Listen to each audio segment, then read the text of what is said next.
Hello everyone, welcome back to life in a frame. আজকে ব্লগটা একেবারে সন্ধ্যে থেকে শুরু হচ্ছে। এই সবে ফিরলাম কাল থেকে, আর সারাদিন তো অফিস ছিল, তার সাথে ডুকুর আজকে ম্যাথস নিয়ে সারাদিন চলেছে। তা যাই হোক, এখন সন্ধ্যেবেলা অ্যাজ ইউজুয়াল কাকু এসেছে, মানে সারপ্রাইজ তো পাবোই।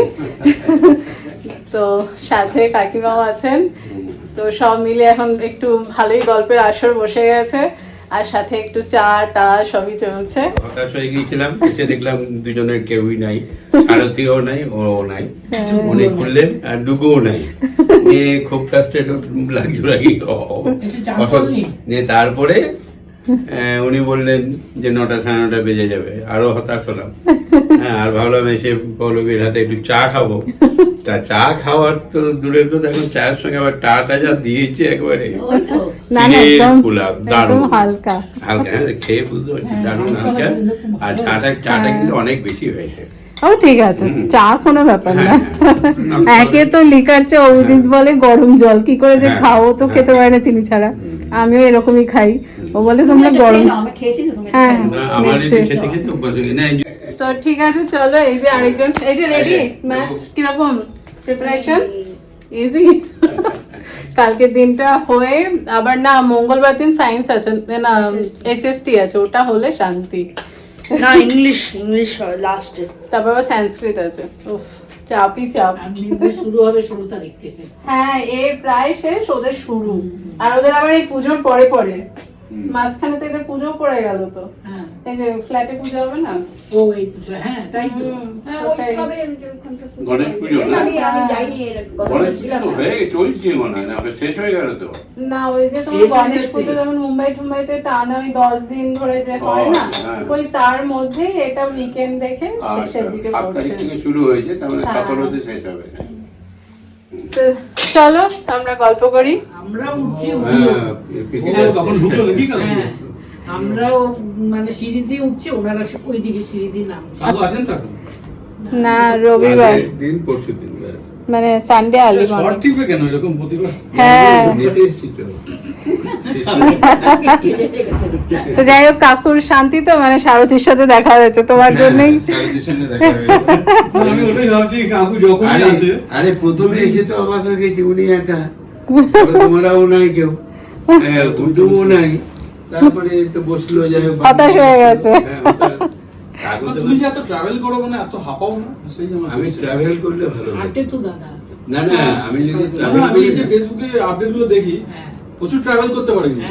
ট্রাভেল যখন করি না, তখন আমি ভালো দেখি, টায়ার্ড নিশ্চয়ই হয়ে যাবো, অস্বীকার করে লাভ নেই। দিল্লিকে তো ও যাওয়ার খুব ইচ্ছা, আমি তো গেছি। ও গেছে, আমি যাইনি। চলে এসে আমি তো বীরভূমে সবসময়ই বলি, আমি শিউলিতে থাকতাম তো। বোলপুরে এরকম একটা সেন্টার পেয়েছো। এরপরে একবার মানে কোনো কাজকর্ম ছাড়া শুধু ঘুরতে যাবো আমাদের, মানে পরপর হচ্ছে শুধু। শান্তিনিকেতন ঘুরতে? হ্যাঁ, যাবো। আমরা শিউলির ওখানে থাকতাম না, বাবা ট্রান্সফার হয়েছিল সেটা তাপবিদ্যুৎ কেন্দ্র বক্রেশ্বর। হ্যাঁ, বক্রেশ্বরে বাবা ট্রান্সফার হয়ে থাকতো কোয়ার্টারে। ওখান থেকে আমি বাইক নিয়ে ইয়ে চলে যেতাম, বোলপুর চলে যেতাম। সেন্ট্রাল করে আবার এই বক্রেশ্বর ঘুরে আসবে। হ্যাঁ, আমি ওগুলো কিচ্ছু যাইনি। গাড়ি তো আছে, আর পাইলটও আছে। না না, যাবো, একবার প্ল্যান করবো, বলে দেবো। টাটা। হ্যাঁ, ফ্রাইডে মর্নিং, এই যে এক্সাম, ম্যাথস এক্সাম আজকে। তো দেখা যাক শুক্রবার সকাল বাকি দিনটা কেমন যায়। কালকে তো কাকুদের সাথে অনেক গল্প হলো, আর তারপর অভিজিৎ তার সাথেও কাকু বেশ আরও খানিকক্ষণ গল্প টল্প করলেন। কাকু প্রত্যেকবার এসে অভিজিতের সাথে দেখা না হলে ঠিক শান্তি হয় না। যাই হোক, তো তারপর কি, বেশিক্ষণ আর করিনি, ডিনার টিনার করে শুয়েই পড়েছিলাম তাড়াতাড়ি। সবাই মানে যেহেতু অভিজিৎ অফিস গিয়েছিলো, টায়ার্ড ছিল, ও তাড়াতাড়ি খাওয়া দাওয়া করে নিয়েছিল। এই তো চলো বাকি দিনটা সাথে থাকো। আজকে চট করে একটুখানি চলে এলাম মাছ নিতে, মাছ মাংস সবই আর কি। শুক্রবার দিনটা তো প্রচুর মাছ টাছ আসে, অন্যান্য দিন না এত মানে ফ্রেশ স্টক থাকে না, তো সেই কারণে তো আজকে নিলাম। এই কাতলা মাছটা দেখালো, ওটা মানে কেটে নিলাম, আর সাথে চিংড়ি আর ভেটকি এইসব আর কি নিলাম, আর ওপাশে দেখি মাংসও নেব।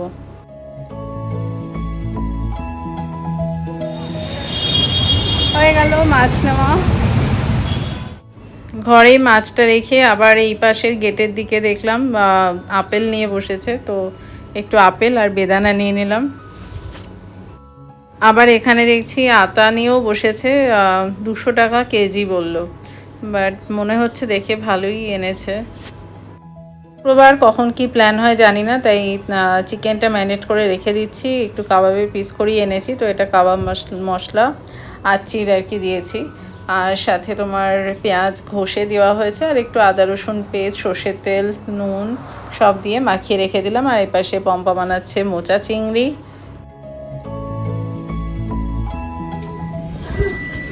তো লাঞ্চ টাইম, আর আজকে ফ্রাইডে স্পেশাল লাঞ্চে রয়েছে প্রথমে মেথি শাক। অভিজিৎ অলরেডি ওর মিটিং আছে, খাওয়া শুরু করে দিয়েছে। আর এপাশে রয়েছে তোমার মোচা চিংড়ি, আর সাথে এই যে আজকে নিয়ে এলাম ভেটকি মাছ, একটু সর্ষে পোস্ত দিয়ে, মানে একদম মাখা মাখা না, হালকা ঝোল আর কি। ইয়েস স্যার, পরীক্ষা ভালো ছিল? ঠিক আছে, চলো ভেটকি মাছ তোমার ফেভারিট, এনজয় করো। ফ্রাইডে ইভিনিং ফাইনালি অফিস হয়ে গেল। আজকে অফিসের পর একটু রেস্টও নিয়েছি, কারণ একটু সেইভাবেই আর কি স্কেডিউল করেছিলাম ক্লাসটা, একটু রেস্ট নিয়ে তারপরেই যাচ্ছি। আর আজকে আমাকে সঙ্গ দিতে যাচ্ছেন, দেখতে যাচ্ছে মাম্মা কি করে। এই যাচ্ছ তো নাকি? না যাচ্ছে না, ও কনফিউজ, একবার ভাবছে যাবে, ভাবছে যাবে না। যাই হোক, এখন অপেক্ষা করছি প্রিয়াঙ্কার জন্য। ও এই পাশ দিয়ে আসবে, মানে অন্য ব্লকে থাকে না, ওখান দিয়ে আসবে, এলে দুজনে একসাথে যাব। চলো আজকে রাতে এসে আবার একটু চিকেন কাবাব বানাবো। এই যে সবাই কোথায় এদিকে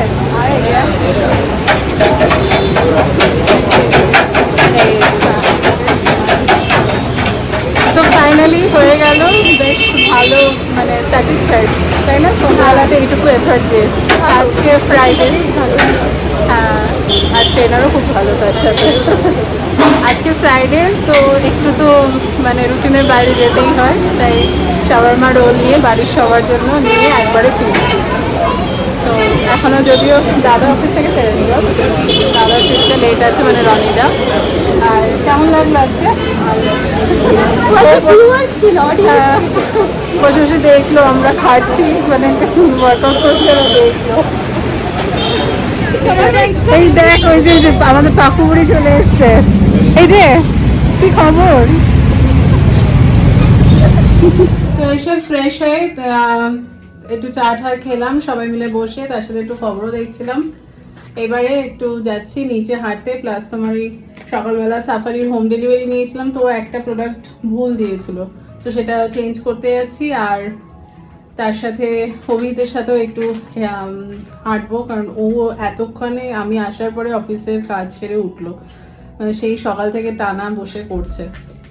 তো যাই হোক, দুজনে একটু হেঁটে আসি, তারপর এসে আবার রাত্রিবেলা আজকে একটু ঘরেই রান্না করব, সেটাও বাট ফ্রাইডে কোনো ব্যাপার না, একটু তো দেরিতেই শোয়া, আজকে সব রুটিনের বাইরে, তাই কোনো চিন্তা নেই। এই এখন সদল বলে আমরা বেরিয়ে পড়েছি হাঁটতে, নিচে নেমে হঠাৎ দেখা হয়ে গেল এই পাশে, এই যে দেখো,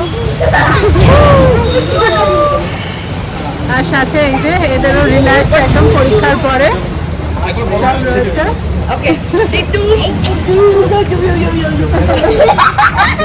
তাই সবাই মিলে খুব মজা করছে, মানে ওরা একটু মেন্টালি রিল্যাক্স, 3টে সাবজেক্ট হয়ে গেল না, সেই কারণে আজকের দিনটা আর নো পড়াশোনা, আবার কাল থেকে শুরু হবে। কিন্তু একটাই অসুবিধা, কাল থেকে আবার আমাদের ফ্ল্যাটের পুজো আছে, বাচ্চাগুলোকে দুটো ব্যালেন্স করতে হবে। চলো। আর এখানে সাফারিতে এসে দেখলাম ওনামের জন্য পুরো সাজিয়েছে খুব সুন্দর করে, এটা কিন্তু দারুণ লাগে, মানে যখন যেই ফেস্টিভ্যাল থাকে সেই অনুযায়ী সাফারি একদম একটা করে ছোট্ট হলেও কাউন্টার সাজিয়ে ফেলে, বেশ ভালোই। মানে সাজানোটা যে শুধুই দেখার জন্য তা না, তার সাথে দেখাও যায় যে কোন মানে পুজোতে বা অনুষ্ঠানে কোনটার কি ট্র্যাডিশন, অ্যাটলিস্ট খাবার দাবারের দিক থেকে।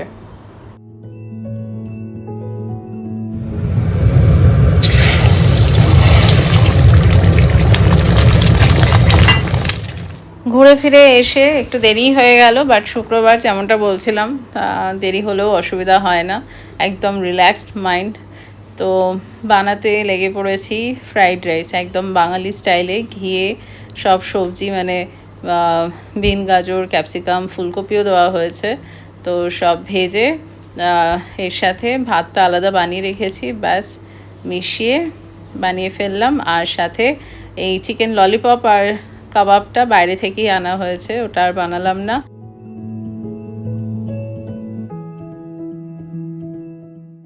তবে বাঙালি ফ্রাইড রাইস হলো, আজকে আর কাজু কিশমিশটা দিলাম না, কারণ অভিজিৎ খুব একটা পছন্দ করে না, তাই নোনতাই রাখলাম। বাট ওভারঅল আমাদের ফ্রাইডের ডিনার একদম জমজমাট। তো চলো এই ব্লগটা এখানেই শেষ করছি। তোমরা কিন্তু যাওয়ার আগে লাইক, সাবস্ক্রাইব, শেয়ার আর কমেন্ট করতে একদম ভুলো না। চলো এই উইকেন্ডের একটা একদম ডিফারেন্ট প্ল্যান রয়েছে, দেখা যাক কীরকম কী হয়। মানে বুঝতেই পারছো, ফ্ল্যাটের পুজো রয়েছে, তার সাথে ডুগুর পরীক্ষা, সব মিলিয়ে একটা অদ্ভুত সিচুয়েশন, সব ব্যালেন্স করে চলতে হবে। আপাতত টাটা।